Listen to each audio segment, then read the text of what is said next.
Hello दोस्तों, स्वागत है आपका अपने यूट्यूब चैनल स्टडी अड्डा RKGK के चैनल पर। आज के जो क्वेश्चन है वे सारे सेलेक्टेड है जो आपको आगामी परीक्षा के लिए महत्वपूर्ण हो सकते हैं, तो वीडियो को पूरा और ध्यान से देखना ना भूलिएगा। तो बिना देरी के करते हैं वीडियो को स्टार्ट। आपका जो यूपी ट्रिपल एससी पैट में पहला टॉपिक बन जाता है भारतीय इतिहास, इंडियन हिस्ट्री। इंडियन हिस्ट्री से आपके 5 मार्क्स के क्वेश्चन पूछे जाते हैं, जिनमें से आपका पहला क्वेश्चन आपकी स्क्रीन पर दिया गया है। आपका क्वेश्चन है, भारत का नेपोलियन किस गुप्त शासक को कहा गया है। जो भारत का नेपोलियन किस गुप्त शासक को कहा गया था। आपके ऑप्शन है, ए चंद्रगुप्त द्वितीय को, बी स्कंदन गुप्त को, सी कुमार गुप्त को या समुद्र गुप्त को। तो किसे भारत का नेपोलियन की संज्ञा दी गई थी। तो किसको भारत के नेपोलियन की संज्ञा दी गई थी। तो ऑप्शन डी आपका सही जवाब हो जाता है, समुद्र गुप्त को। समुद्र गुप्त को भारत का नेपोलियन कहा गया था। तो महत्वपूर्ण क्वेश्चन था, क्वेश्चन नंबर 1। इस क्वेश्चन को आप नोट कर लेंगे।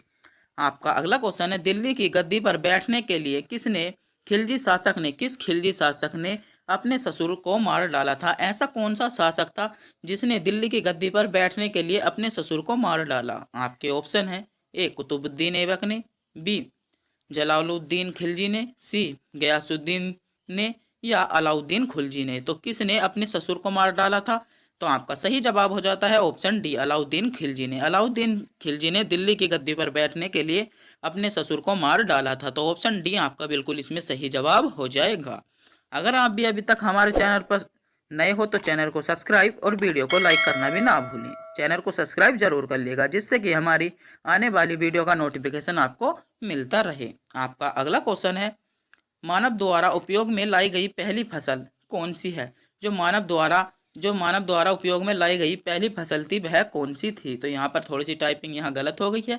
आपका क्वेश्चन है कि मानव द्वारा उपयोग में लाई गई पहली फसल कौन सी थी। आपके ऑप्शन है, ए चावल, बी जौ, सी गेहूं या ये सभी। तो कौन सी फसल मानव द्वारा सबसे पहले उपयोग में लाई गई थी। तो आपका सही जवाब हो जाता है गेहूं। ऑप्शन सी आपका बिल्कुल सही जवाब हो जाएगा, गेहूं मानव द्वारा सर्वप्रथम लाई गई फसल थी। आपका अगला क्वेश्चन है, दिल्ली सल्तनत का शासन कब समाप्त हुआ। जो दिल्ली सल्तनत थी उसका शासन कब समाप्त हुआ था। आपके ऑप्शन है, ए 1498 ईसा में, बी 1526 ईसा में, सी 1565 ईसा में या 1600 ईसा में। तो कब हुआ था। तो आपका सही जवाब हो जाएगा 1526 ईसा में।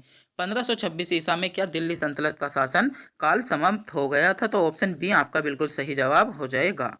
आपका अगला क्वेश्चन है, अर्थशास्त्र किसकी रचना है। जो अर्थशास्त्र है वह किसकी रचना है। आपके ऑप्शन है, ए कौटिल्य की, बी मैगस्थनीज की, सी प्लिनी की या विशाखदत्त की। तो किसकी है। तो महत्वपूर्ण क्वेश्चन है, क्वेश्चन नंबर 5 एग्जाम की दृष्टि से बहुत ही महत्वपूर्ण क्वेश्चन होने वाला है। तो आपका सही जवाब हो जाता है कौटिल्य। किसकी अर्थशास्त्र जो रचना है कौटिल्य की है। तो ऑप्शन ए आपका बिल्कुल सही जवाब हो जाएगा। आपका जो अगला टॉपिक बनकर आता है यूपी ट्रिपल एससी में पैट में भारतीय राष्ट्रीय आंदोलन। भारतीय राष्ट्रीय आंदोलन से आपके 5 मार्क्स के क्वेश्चन पूछे जाते हैं, जिसका आपका बहुत ही जबरदस्त जोर रहता है। आपका पहला क्वेश्चन है, गांधी जी ने निम्नलिखित कारणों से असहयोग आंदोलन वापस ले लिया था। गांधी जी ने जो असहयोग आंदोलन था वह किस कारण से वापस ले लिया था। तो ऐसा कौन सा कारण था जिससे गांधी जी को असहयोग आंदोलन वापस लेना पड़ा। आपके ऑप्शन है, ए चोरी चोरा कांड के कारण, बी चंपारण आंदोलन के कारण, सी काकोरी षड्यंत्र के कारण या बारदोली आंदोलन के कारण। तो किसके कारण गांधी जी को असहयोग आंदोलन वापस लेना पड़ा था। तो आपका सही जवाब हो जाएगा चोरी चोरा कांड के कारण। चोरी चोरा कांड के कारण गांधी जी को असहयोग आंदोलन वापस लेना पड़ा था। तो ऑप्शन ए आपका बिल्कुल सही जवाब हो जाएगा।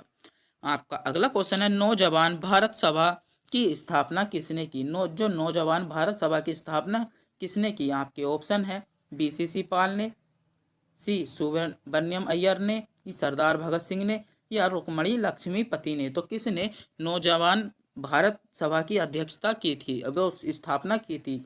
तो आपका सही जवाब हो जाएगा सरदार भगत सिंह आपका सही जवाब हो जाता है। तो ऑप्शन सी आप इसमें बिल्कुल आपका करेक्ट जवाब हो जाएगा। आपका अगला क्वेश्चन है, स्वामी विवेकानंद का मूल नाम क्या था। स्वामी जो विवेकानंद थे उनका मूल नाम क्या था। आपके ऑप्शन है, ए नरेंद्र नाथ दंत, बी बिट्टूकेश्वर दंत, सी कृष्ण दंत या सुरेंद्र दत्त। तो कौन थे। तो आपका सही जवाब हो जाएगा ऑप्शन ए आपका इसका बिल्कुल सही जवाब हो जाता है, नरेंद्र नाथ दत्त। नरेंद्र नाथ दत्त स्वामी विवेकानंद का क्या था, मूल नाम था। तो ऑप्शन ए आपका बिल्कुल सही जवाब हो जाएगा। आपका अगला क्वेश्चन है, सुभाष चंद्र बोस ने किस देश में स्वतंत्र भारत के लिए अंतरिम सरकार की स्थापना की थी? जो स्वतंत्र भारत कराने के लिए सुभाष चंद्र बोस ने अंतरिम जो सरकार की स्थापना की थी वह किस देश में की थी? आपके ऑप्शन है ए बर्मा में, बी सिंगापुर में, सी थाईलैंड में या इंडोनेशिया में। तो कहाँ पर की थी? तो सिंगापुर आपका बिल्कुल सही जवाब हो जाता है। तो ऑप्शन बी आपका क्या हो जाएगा? बिल्कुल सही जवाब हो जाएगा। आपका अगला क्वेश्चन है, राष्ट्रीय संघ के दौरान प्रसिद्ध समाचार पत्र केसरी के संस्थापक कौन थे? तो महत्वपूर्ण क्वेश्चन है, क्वेश्चन नंबर 10 एग्जाम में बार बार क्वेश्चन पूछे जाने वाला है कि केसरी के संस्थापक या संपादक कौन थे? आपके option A Mahatma Gandhi, B Pandit Jawaharlal Nehru, C Mohammad Iqbal या लोकमान्य तिलक। तो केसरी के संस्थापक कौन थे? तो ऑप्शन डी आपका इसमें बिल्कुल सही जवाब हो जाएगा, लोकमान्य तिलक। किसके? जो केसरी के संस्थापक थे तो लोकमान्य तिलक थे। तो ऑप्शन डी आपका बिल्कुल सही जवाब हो जाएगा।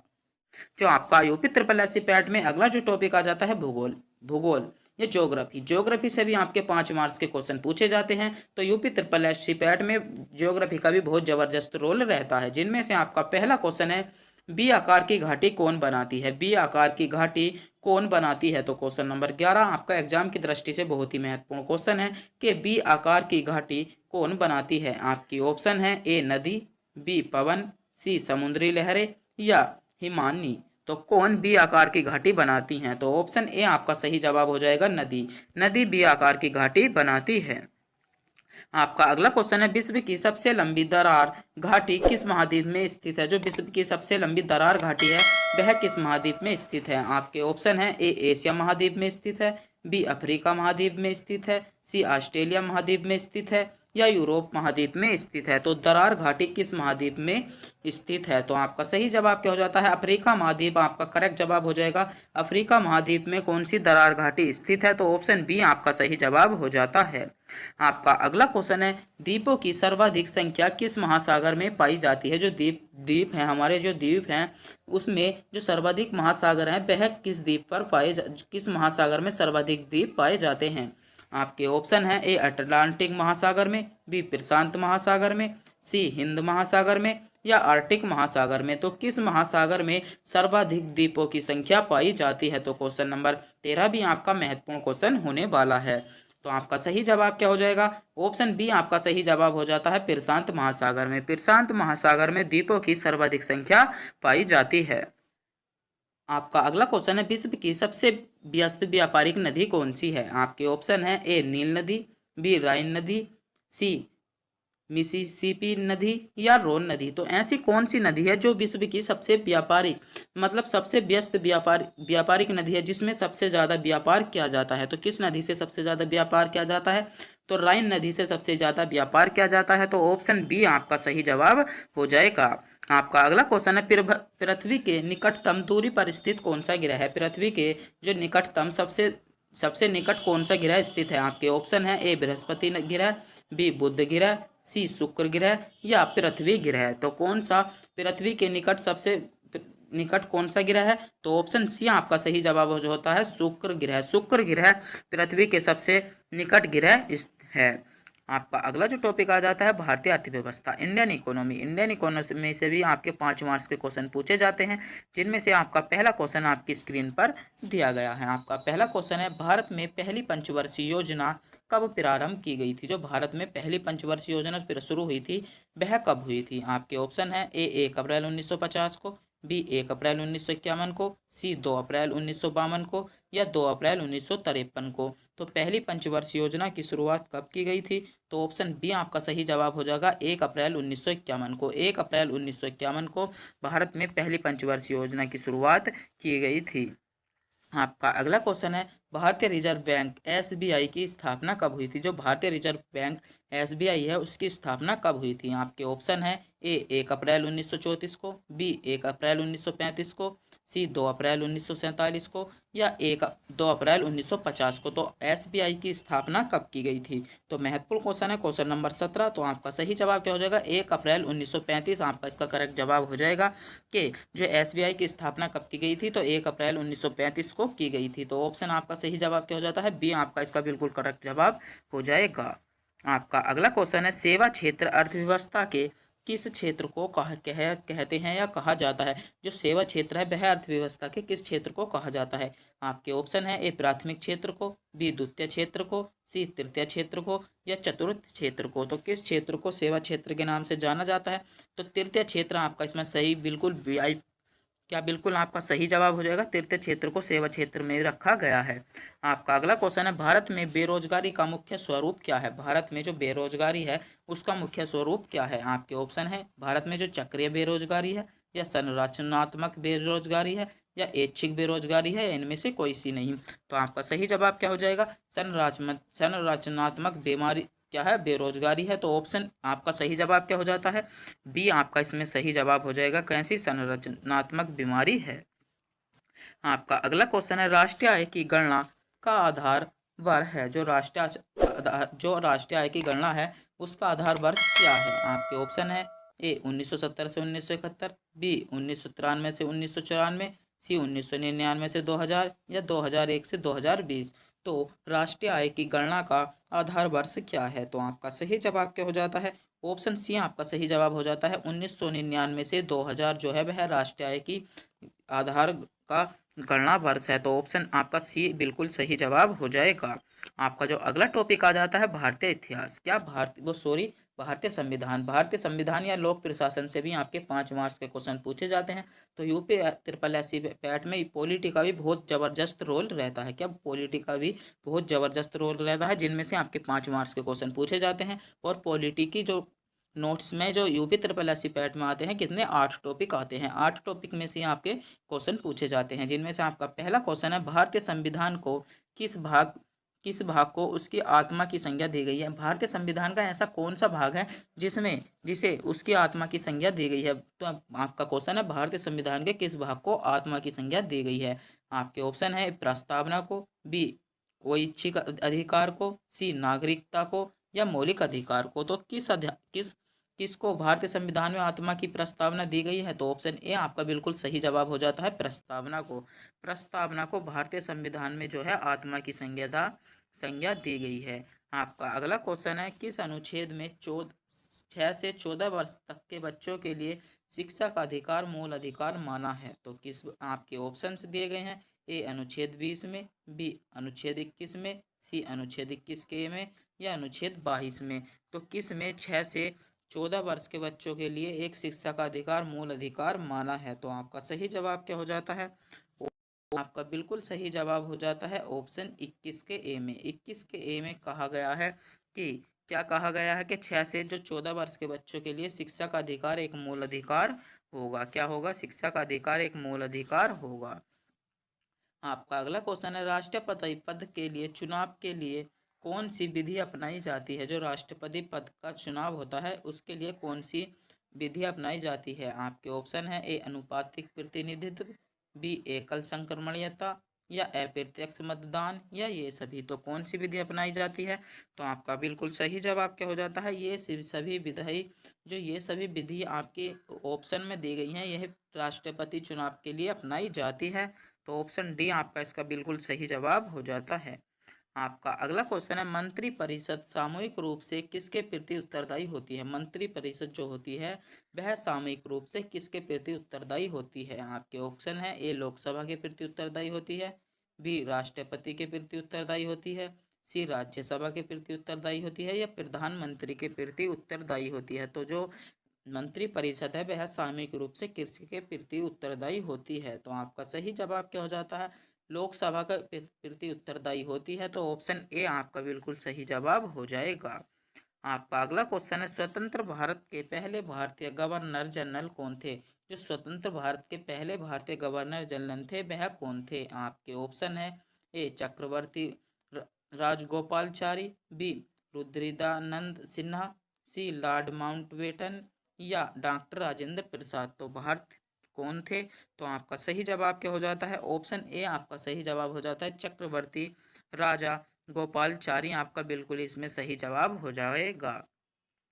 आपका अगला जो टॉपिक आ जाता है यूपी ट्रिपल एस पैट में क्या आता है? सामान्य विज्ञान। जनरल साइंस से भी आपके 5 मार्क्स के क्वेश्चन पूछे जाते हैं, जिनमें से आपका पहला क्वेश्चन आपका स्क्रीन पर दिया गया है। आपके ऑप्शन है आपका क्वेश्चन है साधारण नमक का वैज्ञानिक नाम क्या है। साधारण नमक जो हम नमक खाने में प्रयोग करते हैं उसका उसका नाम क्या है। आपके ऑप्शन है A sodium sulphate, B sodium chloride, C sodium carbonate या अमोनियम क्लोराइड। तो क्या कहा जाता है, जिसे हम खाने में साधारण नमक का प्रयोग करते हैं उसे सोडियम क्लोराइड कहा जाता है। तो ऑप्शन बी आपका इसमें बिल्कुल सही जवाब हो जाएगा।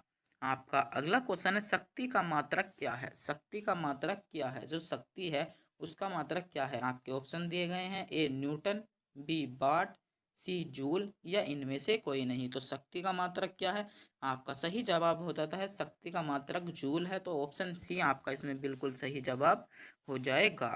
आपका अगला क्वेश्चन है लाल रंग का गुलाब हरी रोशनी में कैसा दिखाई देता है। जो लाल रंग का गुलाब होता है अगर हम उसे हरी रोशनी में देखेंगे, जैसे हरी रोशनी अगर आपके पास कोई हरा बल्ब हो तो उसमें देखना तो लाल रंग का गुलाब देखना आप कैसा चमकेगा। आपके ऑप्शन है ए पीला, बी गुलाबी, सी काला या लाल। तो कैसा चमकता है, बिल्कुल काला चमकता है।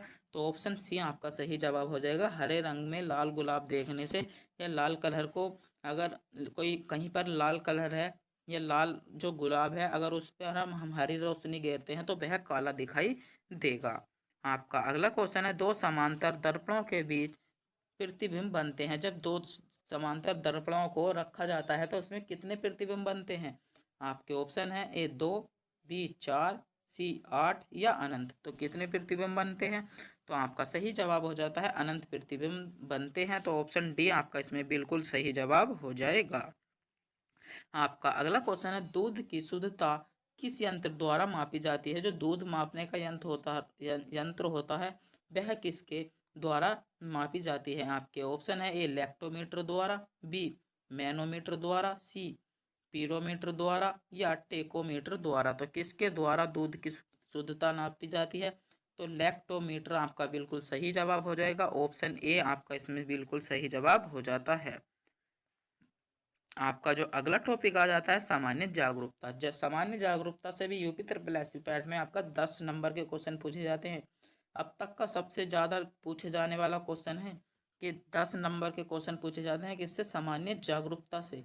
आपका पहला क्वेश्चन है ब्रिक्स देशों के ग्रुप का मुख्यालय कहाँ पर स्थित है। जो ब्रिक्स है उसके देशों का मुख्यालय कहाँ पर स्थित है। आपके ऑप्शन है ए मैक्सिको में, बी नई दिल्ली में, सी संघई में या टेप टाउन में। तो कहाँ पर स्थित है, तो संघई आपका इसका सही जवाब क्या हो जाएगा, बिल्कुल सही जवाब हो जाएगा ऑप्शन सी। जो ब्रिक्स देश हैं उनका जो मुख्यालय कहाँ पर है, संघई में स्थित है। आपका अगला क्वेश्चन है प्रसिद्ध खिलाड़ी मिल्खा सिंह किस खेल से संबंधित हैं। जो प्रसिद्ध खिलाड़ी मिल्खा सिंह है वह किस खेल से संबंधित हैं। आपके ऑप्शन है ए हॉकी से, बी बास्केटबॉल से, सी टेनिस का या एथलेटिक्स से। तो किससे प्रसिद्ध खिलाड़ी जो है वे संबंधित हैं। तो आपका सही जवाब क्या हो जाता है, ऑप्शन डी आपका इसका बिल्कुल सही जवाब हो जाएगा। आपका अगला क्वेश्चन है दुधवा राष्ट्रीय उद्यान किस राज्य में है। जो दुधवा राष्ट्रीय उद्यान है वह किस राज्य में पाया जाता है। आपके ऑप्शन है ए उत्तर प्रदेश में, बी मध्य प्रदेश में, सी उत्तराखंड में या बिहार में। तो दुधवा राष्ट्रीय उद्यान कृषि का जो क्षेत्र है, जो राष्ट्रीय उद्यान है जो दुधवा राष्ट्रीय उद्यान है वह कहाँ के लिए प्रसिद्ध है। तो उत्तर प्रदेश आपका इसमें बिल्कुल सही जवाब हो जाएगा। ऑप्शन ए आपका सही जवाब हो जाता है। आपका अगला क्वेश्चन है भारतीय ज्ञानपीठ पुरस्कार किस क्षेत्र के उत्कृष्ट योगदान के लिए दिया जाता है। आपका क्वेश्चन में घुमाया जा रहा है, आपसे सीधा पूछा जा रहा है जो भारत में ज्ञानपीठ पुरस्कार होता है वह किसके लिए दिया जाता है। आपके ऑप्शन है एक कला के लिए, बी साहित्य के लिए, सी शिक्षा के लिए या चिकित्सा के लिए। तो किसके लिए ज्ञानपीठ पुरस्कार दिया जाता है, तो जल्दी से जल्दी कमेंट बॉक्स में बताइएगा कि जो ज्ञानपीठ पुरस्कार दिया जाता है वह भारत में किसके लिए दिया जाता है। तो किसके लिए दिया जाता है, तो आपका सही जवाब हो जाता है साहित्य के लिए दिया जाता है। किसके लिए, साहित्य के लिए दिया जाता है। आपका अगला क्वेश्चन है भारत का सबसे बड़ा वन्य अभ्यारण्य कौन सा है। तो महत्वपूर्ण क्वेश्चन है, अब तक का सबसे महत्वपूर्ण क्वेश्चन है क्वेश्चन नंबर 35। भारत का सबसे बड़ा वन्य अभ्यारण्य कौन सा है। आपके ऑप्शन है ए दिबांग घाटी, बी केदारनाथ वन्य अभ्यारण्य, सी दुधवा राष्ट्रीय उद्यान या घुड़खर जंगली गधा अभ्यारण्य तो कौन सा है? तो आपका सही जवाब क्या हो जाता है? ऑप्शन डी आपका इसमें बिल्कुल सही जवाब हो जाएगा। आपका अगला क्वेश्चन है, दुनिया की पहली डीएनए वैक्स कोरोना वैक्सीन कौन सी है? तो कोरोना वैक्सीन जो डेक्स डेक्स कोरोना वैक्सीन है डीएनए की, वह कौन सी है? तो क्वेश्चन नंबर 36 आपका बहुत ही महत्वपूर्ण क्वेश्चन होने वाला है। तो आपका सही जवाब क्या हो जाएगा? ऑप्शन ए आपका सही जवाब हो जाता है जियोकोवी डी। कौन सी? जियोकोवी डी आपका सही जवाब हो जाएगा। आपका अगला क्वेश्चन है, बांग्लादेश का मुद्रा क्या है? जो बांग्लादेश है उसकी मुद्रा क्या है? आपके ऑप्शन है ए टका, बी रियाल, सी दिरहम या रुपया। तो बांग्लादेश की मुद्रा क्या है? तो आपका सही जवाब क्या हो जाता है? ऑप्शन ए आपका सही जवाब हो जाता है बांग्लादेश की मुद्रा क्या है? टका आपका बिल्कुल सही जवाब हो जाएगा। आपका अगला क्वेश्चन है, अंतर्राष्ट्रीय युवा दिवस कब मनाया जाता है? तो क्वेश्चन नंबर 38 आपका महत्वपूर्ण क्वेश्चन है। आपसे पूछा गया है कि अंतर्राष्ट्रीय युवा दिवस कब मनाया जाता है। आपके ऑप्शन दिए गए हैं, ए 14 नवंबर को, बी 12 अगस्त को, सी 1 जुलाई को या 4 मार्च को। तो अंतर्राष्ट्रीय युवा दिवस कब मनाया जाता है? तो आपका सही जवाब हो जाएगा 12 अगस्त को। 12 अगस्त को अंतर्राष्ट्रीय युवा दिवस बनाया जाता है। आपका अगला क्वेश्चन है, अमेरिका का राष्ट्रीय खेल कौन सा है? अमेरिका का राष्ट्रीय खेल कौन सा है? आपके ऑप्शन है A rugby, B talk ball, C baseball या बास्केटबॉल। तो अमेरिका का राष्ट्रीय खेल कौन सा है? तो बेसबॉल आपका बिल्कुल सही जवाब हो जाएगा। ऑप्शन सी आपका इसमें सही जवाब हो जाता है। आपका अगला क्वेश्चन है, भारत ने राफेल लड़ाकू विमान किस देश से खरीदा? जो भारत ने राफेल जो लड़ाकू विमान है वह किस देश से खरीदा? आपके ऑप्शन है ए इंग्लैंड से, बी इटली से, सी फ्रांस से या रूस से। तो भारत ने राफेल जो लड़ाकू विमान था वह कहाँ से खरीदा था? तो आपका सही जवाब हो जाता है फ्रांस से खरीदा था। तो ऑप्शन सी बिल्कुल आपका सही जवाब हो जाता है। तो आज के जो UP triple S C PET के लिए सारे सेलेक्टेड क्वेश्चन थे। अगर आपने वीडियो अच्छी देखी होगी तो आपको भी ज़रूर एग्ज़ाम में कोई इसी वीडियो से कई क्वेश्चन देखने को मिल जाएंगे। तो अगर आपको ये वीडियो अच्छी लगी हो तो वीडियो को लाइक, और हमारे चैनल पर नए हो तो चैनल को सब्सक्राइब करना भी ना भूलें। तब तक के लिए मिलते हैं अगली वीडियो में।